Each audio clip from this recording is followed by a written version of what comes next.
ये एसएसएल का जो मैग्नेट डिवाइस आता है उसका कैसे हम ऑपरेट करें, उसको कैसे एक्सेस करें, उसका एक वीडियो बनाएंगे। फर्स्ट यहाँ पे मेनू पे प्रेस कर देना है, आपके मेनू ओपन हो गए। जस्ट यहाँ पे नया एम्प्लॉय बनाना है तो यहाँ पे जस्ट आपको फेस पे क्लिक कर देना है।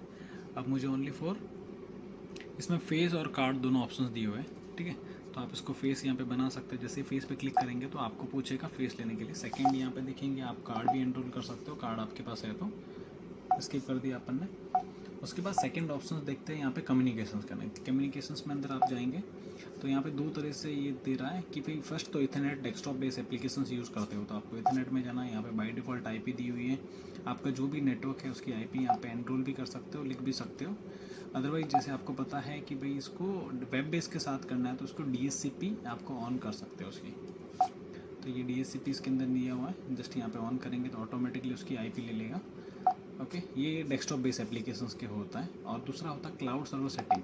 अब क्लाउड सर्वर सेटिंग में जाते हैं तो यहाँ पे क्या बोल रहा है आपको कि यहाँ पे सर्वर मोड, तो server mode enable domain off ही रहने वाला है कि ओपन पब्लिक आईपी डालने वाले हैं। तो पब्लिक आईपी यहाँ पे जैसे मैंने डाल दी, मैंने सर्वर आईपी बेसिकली डाल रहा हूँ यहाँ पे। ये सर्वर आईपी जस्ट ये जैसे ये 110.11 डाल दिया मैंने, तो सर्वर आईपी होगी मेरा पोर्ट जैसे 8081 ही है तो मैंने वो रख लिया। ओके, देन स्किप कर देना है। तब ये वेब बेस के साथ कम्युनिकेशन करना स्टार्ट कर लेगा डिवाइस। थर्ड होता है कि ऑप्शंस यहाँ पे सिस्टम में जाता है। सिस्टम में आपको फेस यहाँ पे देता है। फेस के अंदर आप देखेंगे तो लाइव वगैरह है, लाइव पिक्चर्स लेना है तो लाइव के भी ऑप्शन दिए हुए हैं। यहाँ पे लाइव डायरेक्शन ऑन करेंगे। कभी क्या होता है ट्विंस होते हैं, ट्विंस में ये प्रॉब्लम आती है, कहीं फैक्ट्री में बहुत सारे वर्कर होते हैं वहाँ पे ट्विंस भी निकलते हैं, उसको लाइव करके रखेंगे तो इससे ये होने वाला है कि आपका वो लाइव पिक्चर्स कैप्चर करेगा उसका। ओके, और फेस का एल्गोरिथम क्या है वो भी इसके अंदर मेंशन किया हुआ है। उसके बाद यहाँ पे दिया हुआ अटेंडेंस ऑप्शन, उसी के अंदर सिस्टम के अंदर अटेंडेंस में जाना है आपको। अटेंडेंस में आप देखेंगे यहाँ पे दिया हुआ है डुप्लीकेट। अब डुप्लीकेट यहाँ पे नन दिया हुआ है। डुप्लीकेट 1 होता 2 होता तो ऑटोमेटिकली क्या करता डिवाइस, एक पंच होने के बाद वो डुप्लीकेट बोलती है। यहाँ पे नन करके रखेंगे तो 10 टाइम भी विद इन सेकेंड में 10 पंचेज भी वो डिवाइस ले लेगी। ओके, आप उसको चेंजेस भी कर सकते हैं।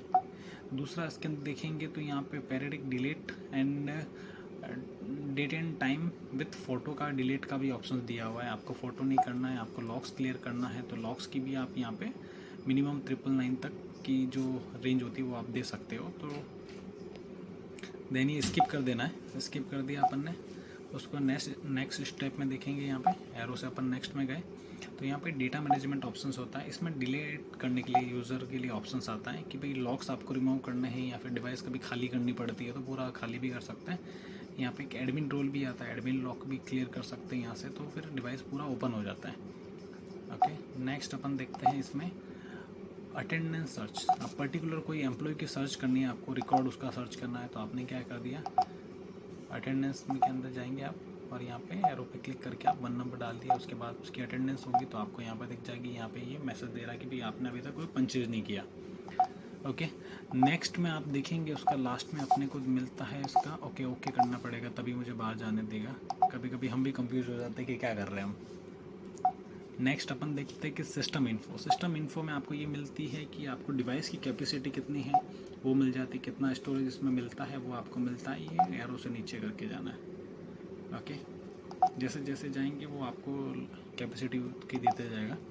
डिवाइस इन्फो, इसमें डिवाइस का सीरियल नंबर होता है, इसका मेक एड्रेस मिलता है। कभी कभी क्या होता है कि एप्लीकेशंस बहुत सारे सर्वर होते हैं वहाँ पे आपको ये फायरवॉल होते हैं तो वहाँ पे मेक एड्रेस से कॉन्फ़िगर कर सकते हैं। सेकंड आपको आईपी से कॉन्फ़िगर करना पड़ता है उसका फिक्स आईपी करके। तो इस तरह अपन इसको यूज़ कर पाएंगे अपन मैग्नम लाइट को। Okay, thank you.